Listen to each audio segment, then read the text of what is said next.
Hello friends! There are a lot of subjects and genres that you can photograph, but fashion photography is uniquely appealing to photographers because it merges artistic expression, storytelling, and commercial purpose in ways that are distinct from other genres like street, travel, product, or let's say wildlife photography. Fashion photography often involves working closely with stylists, makeup artists, designers, and models to bring sort of a unified concept to life. And this teamwork distinguishes it from solo-centric genres, offering photographers a dynamic creative environment. The collaboration fuels artistic innovation and enables photographers to push visual boundaries while producing truly marketable content.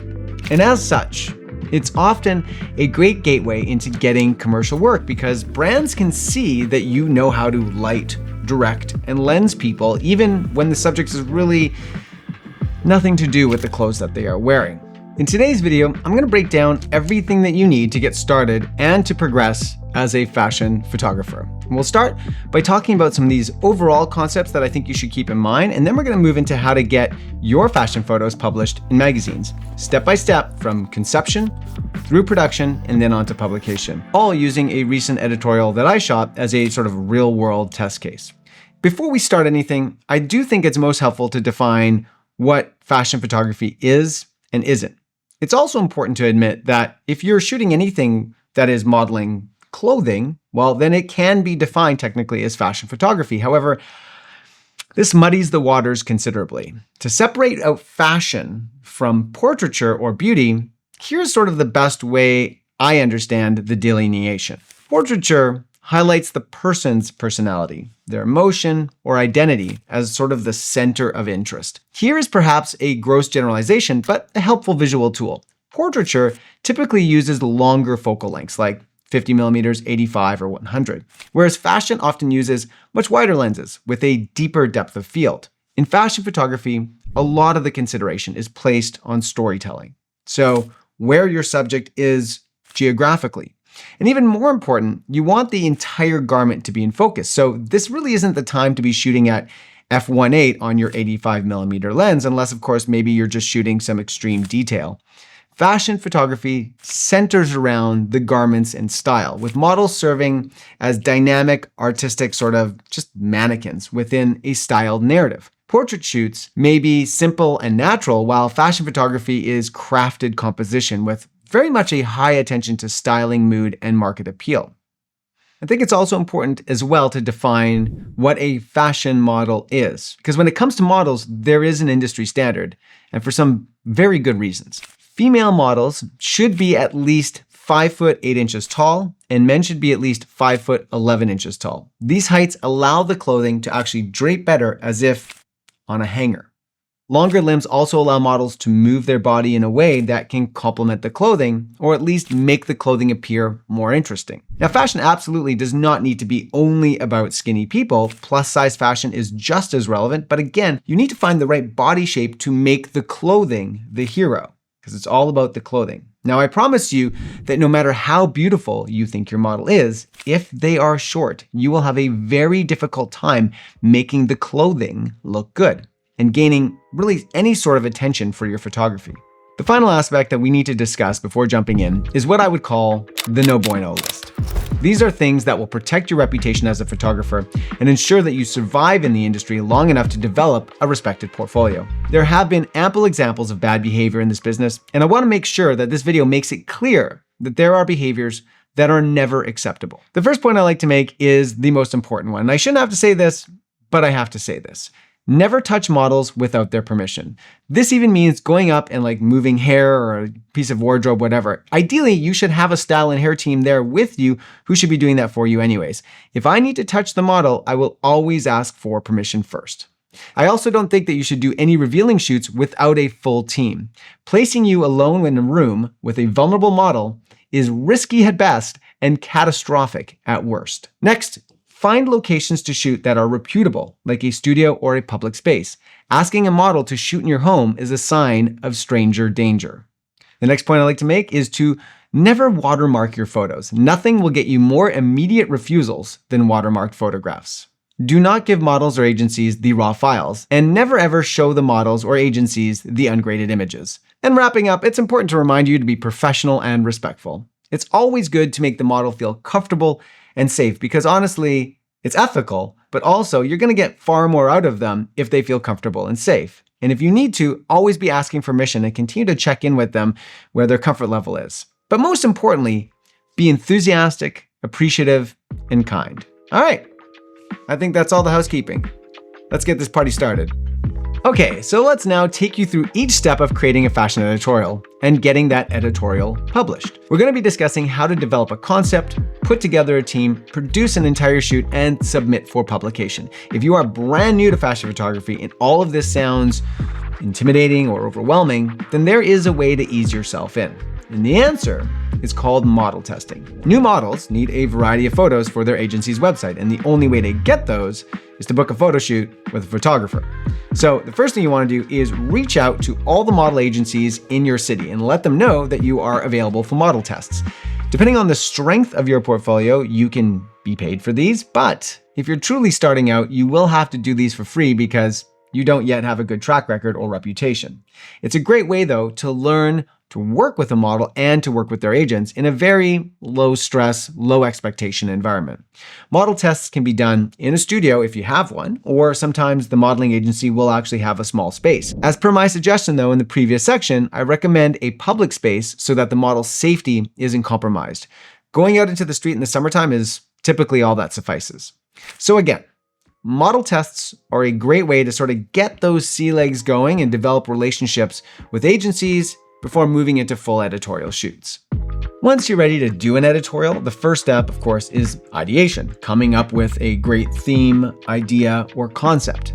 You might have seen something that inspires an idea, or you already have sort of a clear, molded vision. For most people, however, we have to go through references and sort of assemble an idea. And there are a few places that I like to look for ideas and references. Now, of course, we all know Pinterest is likely the most popular one. I have an inspirational folder also on Instagram that I will sometimes reference. I'll also be looking at sort of what my favorite photographers are doing, not to directly copy them, but again to sort of give me a sense of taste or a sense of direction. You can also be inspired by a location and let that place you have access to just sort of lead that fashion story. In the case of my most recent editorial, I wanted to do something that felt sort of summery and bright. It's something that I actually hadn't done before, and I just wanted to do something that was sort of new for me. I wanted to be sort of next to the water and to be out in nature. So in this way, it really was the location that formed the framework. And from that point, I just searched for images to help me formulate a vision on the framing, lighting, posing, and of course the styling. I took all of these images and separated them out sort of into different looks and moods, and then blocked out the dominant colors. And I used this to create a mood board for the project. There is a wealth of apps you can use to create mood boards. I make mine on Adobe Express because I have an Adobe account, but you can do it on Canva, any sort of Google Drive app, or there's a plethora of other layout apps that you can choose from. This is such an important step in the success of the project and eventually getting published. And I can't underscore this enough because you have to have a strong, distinct vision and visual narrative. It can't just be random and hodgepodge. Only editorials with a strong creative vision get published. Once I have a completed mood board, I start searching for my team. And when you're starting out and you're not being commissioned, i.e. you're not being paid to do this editorial, there is an expectation that everyone on your team is going to be working for free. Now, the reason they do this is what we call tear sheets, which I will explain in just a moment. Established stylists and hair and makeup can always benefit from this because, like you, editorials are the only way to truly flex your talent and your vision. Working hair and makeup artists or stylists do a lot of very boring commercial work that pays the bills very well, but doesn't make the portfolio sizzle. And additionally, you're only as good as the most recent thing that you've done. So there's always this need to keep one's portfolio fresh. Every time you publish new work, it's an opportunity to connect with the people that can pay you money for your talent. What you will owe your team in return, of course, is usually the following. Number one, that the images will be published in a magazine. Now, we'll discuss this more towards the end of the video, but the publication will give you what's called tear sheets, as I just mentioned. They used to be torn directly from the physical magazine, but now, of course, they're just all digital. The second is that you produce the project, including finding the location, feeding the crew, and perhaps organizing some transportation if needed. The exception to this is if one of the crew members is already part of the creative inception, like the stylist. Then they may take on the role of creative director and share some of the responsibilities with the photographer. The last is that the photos will be edited and released in a timely manner. I shouldn't have to say this, but sometimes people have trouble finishing things, and that can affect your reputation. With this knowledge, you can start to reach out to a team. And the best way to find this team is to really just ask established local photographers for recommendations, or you just go on their social media page and look at the credits in their posts. What I'll do first is send out a mood board to one person at a time. So one stylist at a time, one hair and makeup at a time. I do not recommend you sending to like 4 stylists only for 2 of them to say yes, and now you're gonna have to turn somebody down. This again can damage your reputation. As such, this whole process can take some time. So give this process really a couple weeks to be safe. And then do the same for the hair and makeup artist. Depending on the scope of your project, you may need a separate person for makeup and another for just hair. And a quick pause here, because you're probably wondering, what if I live somewhere where there aren't any of these options, or I just simply couldn't find anyone? Well, you can certainly ask the model to self-style and to do their own makeup. I have a couple editorials that I published in this way before, but you still have to have a vision and you have to work with a model to ensure that they have a good wardrobe that aligns with your creative.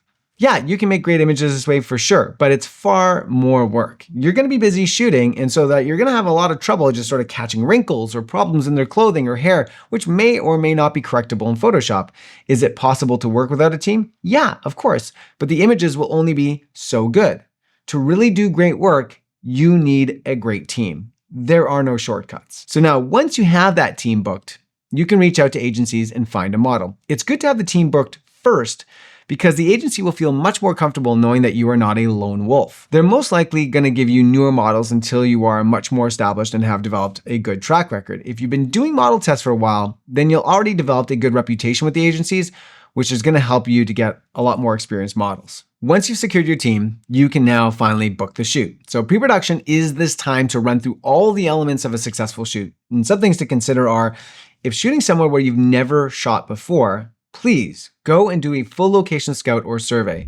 Go to the place and plan out all the spots that you'll shoot and how the light is probably going to change throughout the day. This is relevant as much for a remote location as it is for a studio that you've just never shot in before. You will also need to use this time to work out what equipment you'll need and how long it's going to take you to transport it to set and to set it up. The next step is just to work out a grocery shopping list for snacks and lunch. Often, I will buy about a dozen or so drinks and a variety of snacks for throughout the day, and then often just Uber Eats some lunch. Now, if the shoot is only a few hours, you can probably get away without providing a meal. With this information, you want to plan your day well. Build a schedule so that your team knows when to arrive, when you'll be shooting, and when you'll be wrapping. Create a call sheet that has all of this information, including contact information and social media handles, and then finally send it out 1 to 2 days before the shoot. On the day, you want to make sure you have everything that you and your team needs, including power, not just for your equipment, but for theirs as well, including hair dryers, clothing steamers, etc. I always have a small portable speaker as well with me because I like to have music playing to keep the energy up. I think a lot of photographers do the same thing. But remember to be considerate of others if you are in a busy public area. There's a time for music and there's a time for no music. Hair and makeup will take probably about an hour or more at the start of your day. So this is the time to set up your first shots with your photo assistant and fire off some test shots. You want to be as ready as possible for when your model is done their processing. Just prior to the model walking up is a time that I will review my mood board or any other photo references that I've collected. This is the time in all of the energy and chaos of the moment to slow down and just remind myself of the vision for the day. All right, well now we just play the waiting game. The goal for the day is to get at least 4 distinct looks on the theme. So keep track of the schedule and know when you've probably got enough for that look to work with, and you can move on to another look and set up. I will always ensure that I have 4 looks, if not 5, and if I can squeeze in a 6th, that's always a nice bonus. The biggest piece of advice I can give you is to lean on your team. Stylists and hair and makeup artists are on set far more often than a photographer is, and they are your sort of periphery and see what you cannot. Sometimes I'll even look at what angles they're shooting with their smartphones because they can often have a better eye on the garments and poses than I do. Not because I'm not good at what I do, but just simply because they have a different set of skills and experiences that are complementary to mine. And if they can find a better angle than you, well then don't get upset or intimidated. Thank them, because they will only elevate your work. They will never detract from it. I don't really think I need to cover editing or post-production here because by this point, you should have a system that works well for you. Now you can decide if you are capable of retouching the photos yourself or whether you just need to outsource them. Retouchers usually charge by the image. And since they can be anywhere in the world, finding good retouchers in Eastern Europe or Asia can provide really good value if you're sort of tight on funds. Just make sure that their portfolio is strong and that they're easy to communicate with. You should ultimately end up with somewhere between 8 and 16 final photos to submit to a magazine. Before you do this though, I always let the stylist and the hair and makeup artist review the photos. They may have some requests like sort of changing the color of a garment or fixing certain parts of the makeup or hair. There's also an argument to be had to show them your selects before you retouch to save you the hassle of having to go back and fix something you could have easily done in the first place. Let's now talk about fashion magazines, because there are 2 or 3 categories, and those categories matter. Now, I haven't seen anything like what I'm about to say in writing. It's really more of a commonly accepted observation. There are tiers to magazines. Now, at the very, very top, you have all the fashion magazines that you know and love, like Vogue, Harper's Bazaar, L'Officiel, Elle, W Magazine, etc. Now, these are all sort of the gold standard and generally commissioned only unless you've built a relationship with one of the editors. It is nearly impossible to get into these magazines unless you already have a very well-known international reputation. Now, I've been lucky enough to have one project in Harper's Bazaar, and it was because our concept aligned with the aesthetics of the regional edition. And on the lower end, we have what are called vanity magazines. Now, these are smaller publications that may have some influence on fashion, but certainly not at all in the same way that the top tier does. Part of their revenue strategy is getting photographers to pay for submissions and placement. Some publications are also only online, and the ones that print magazines typically charge between $30 to $50 per hard copy. And they will never send you free copies, as they rely on that revenue from photographers buying those printed copies. Often these are labors of love from the publishers and exist to also support portfolio building for photographers. No one seriously involved in the fashion industry is buying these magazines, but that doesn't make them bad. We're going to return to this category in one moment. There is a third tier that exists between these two. These are not top tier magazines, but they are real, and they are reputable fashion magazines with advertising, articles, and a high level of photography. You can submit directly to them, but their standards are higher than vanity publications. These ones are often supported and referenced by the fashion industry, though not broadly. This is the tier you want to be submitting to when you feel like you have a mature and marketable portfolio. Now let's get back to those vanity publications, because this is where you're likely to start out. The best way to access them is through an online portal called Caviar. Caviar is the one-stop shop where you just create a full submission package on the platform and then submit to any magazine associated with Caviar. Here are some very important tips when submitting through Caviar. The first being, it's totally okay to pay to submit, but I don't believe that you should ever pay for a magazine to give you a guaranteed feature. And there's a lot of that. If money is all it takes for you to get published, then you're not really being judged on the quality of your work. Any magazine that guarantees you're publishing for the right price is not going to reflect well on your portfolio. If you're going to pay to submit, then pay for a short response time. Like crewing up, you should only be submitting to one magazine at a time. So you're going to have to wait for that magazine to refuse your editorial before submitting to the next one. If you say no to a magazine that's already accepted it, you risk them never accepting anything from you in the future. So paying does get you an answer in a more expedient fashion. Most publications will not require a fee to submit, but response times may vary. And so my advice is to choose a publication that has a print edition and isn't just a glorified Instagram account. Start there and then look at which magazines have a styling and photography that are similar to your editorial. And I find certain magazines carry certain aesthetics, and you'll always have a better chance of being accepted when you see a style similar to yours reflected in their magazines. You can submit outside of the Caviar system to magazines like the ones I mentioned in that sort of middle tier, and they will list submission information on their website that you just need to follow very precisely. And remember, these are fashion, not photography magazines, so it's imperative that your stylist can recall all of the garments in the photos and where they are from. And you will have to submit all of this information with your package. And finally, aim to submit between 10 to 16 photographs. Do not overwhelm the editors with more than this. Caviar, for example, limits submissions to 20 photographs. Okay, so now once you've been accepted into the magazine, the editor will message you with the publication date. It is imperative that you do not publish your photos anywhere. Not on social media, not on your website. Do not let agencies use the photos either until the publication is out. If the magazine sees you promoting the photos online, they may pull your submission as this deflates the value of their publication. Once published, the magazine will send you those digital tear sheets, which you can publish to social media, or you can just choose to post the originals without the magazine logo. It is, however, always recommended that you tag the publication in your posts.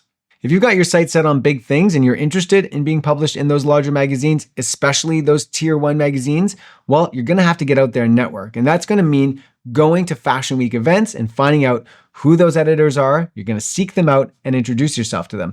But you got to make sure that you have a really strong portfolio when you do this so that you're just not wasting their time, because that could really tarnish your reputation and make it a lot more difficult for you to build those relationships. The only thing that we did not discuss is getting on the cover of a magazine. Now, this is a topic really for another time because you have to understand layout very well and how to crop an image for cover design. And we really don't have time to cover that today. So I just encourage you to look into this sort of on your own time. All right, friends, we've made it to the end. Now, I'm sure that there are a variety of photographers watching this, and if you have any questions or comments, I'm more than happy to continue a dialogue in the comment section down below. But for me, for now, I'm out. Peace.